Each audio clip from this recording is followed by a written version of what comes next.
ઘણીવાર વિદ્યાર્થીઓ યુપીએસસી છોડી દે છે કારણ કે એમણે ખોટો ઓપ્શનલ પસંદ કર્યો હતો. કંઈક કેટલીક મહેનત કરે છે ને પછી એવું લાગે છે કે આમાં જામતું નથી, લખી નથી શકાતું, મોક ટેસ્ટ આપે પણ રિઝલ્ટ સારું નથી આવતું, તો આવા સમયે યુપીએસસી જ છોડી દે છે. વિદ્યાર્થી મિત્રો, યુપીએસસીમાં સફળતા માટે છે ને ઓપ્શનલ વિષય ખૂબ મહત્ત્વનો છે અને આ માટે ગુજરાતી લિટરેચર તમારું ગેમ ચેન્જર સાબિત થઈ શકે એમ છે.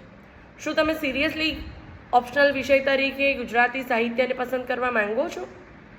તો હું ડૉક્ટર વિભા ત્રિવેદી વિદ્યાદર્શી એકેડેમી ખાતે તમારા માટે લાવી રહી છું એક સ્ટ્રેટેજી સેમિનાર. 21 જૂનના રોજ આયોજિત છે, સવારે 10:30 કલાકે. જો તમે ગુજરાતી લિટરેચરમાં ઇન્ટરેસ્ટ ધરાવો છો તો રજિસ્ટ્રેશન કરાવો. લિમિટેડ સીટ છે અને રજિસ્ટ્રેશન થવા માંડ્યા છે.